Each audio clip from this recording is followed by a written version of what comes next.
Bismillahirrahmanirrahim. Alhamdulillahi rabbil alamin. Wa afdalus salati wa atammu taslim ala sayyidina Muhammadin fakhril anbiya'i wal mursalin habibi rabbil alamin wa ala alihi wa ashabihi fi kulli waqtin wa hin. Allahumma rabbana la ilma lana illa ma 'allamtana innaka antal alimul hakim. Amma ba'du.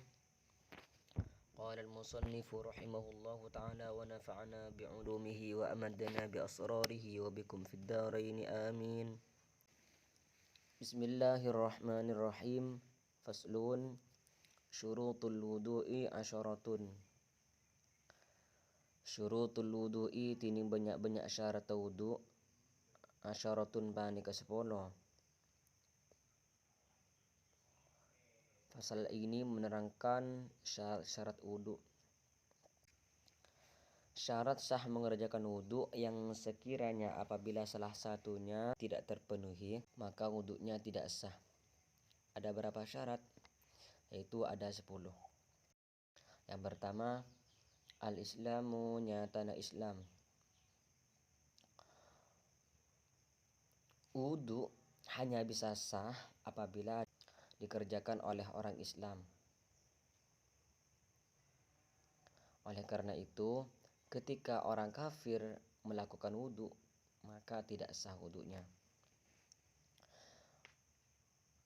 Wat tamyizu ban tamyiz. Yang kedua, orang yang mengerjakan wudu disyaratkan harus sudah tamyiz. Kalau tidak tamyiz, seperti anak kecil atau orang gila, maka wudunya tidak sah. Wan naqa'u 'anil haidi wan nifasi. Wan naqa'u ben bersih atau sepeh 'anil haidi dari haid wan nifasi ben nifas.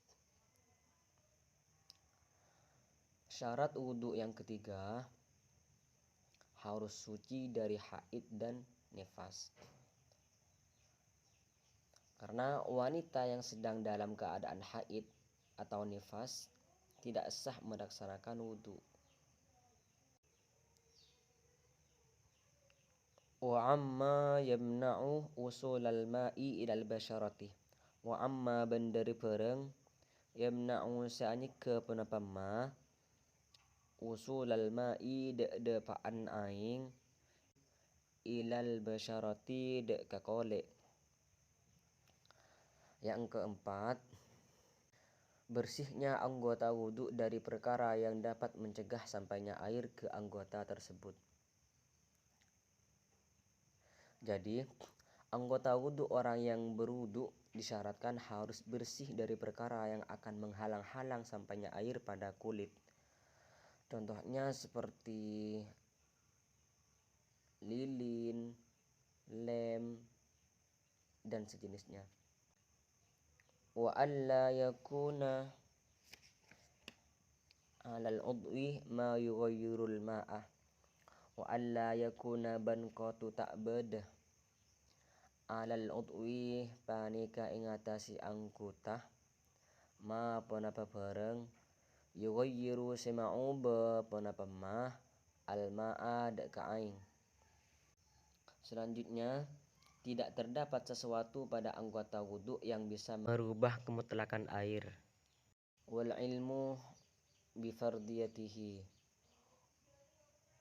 Wal ilmu ban ngauningi bifardiyatihi kalaban kafardona wudu. Syarat yang keenam, orang yang berwudu harus mengetahui bahwa wudu yang dikerjakan hukumnya adalah wajib. Jadi apabila ia ragu atas kewajiban wudunya, maka wudunya tidak sah. Wa alla ya'taqida fardhan min furudihi sunnatan. Wa alla ya'taqida ban qatu ta'ayakina ki pasra orang fardhan dak kasitung fardh min furudihi setengah dari banyak-banyak fardhna wudu sunnatan dak ke sunnah. Yang ketujuh, orang yang mengambil wudu tidak meyakini fardu-fardunya wudu sebagai suatu kesunahan.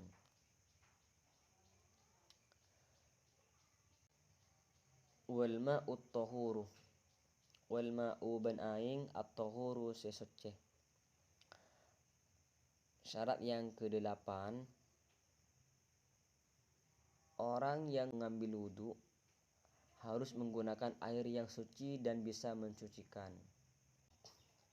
8 syarat di atas adalah syarat yang diberlakukan secara umum. Sedangkan bagi orang yang terus-menerus berhadas seperti wanita yang sedang mengeluarkan darah istihadhah dan orang yang tidak bisa berhenti mengeluarkan air kencing, maka terdapat 2 syarat tambahan, yaitu 1. Wadkhulul waqti ban masukna waktu. 1. Sudah masuknya waktu sholat.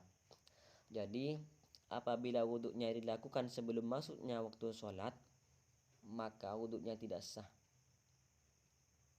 Ini khusus pada orang yang daimul hadas.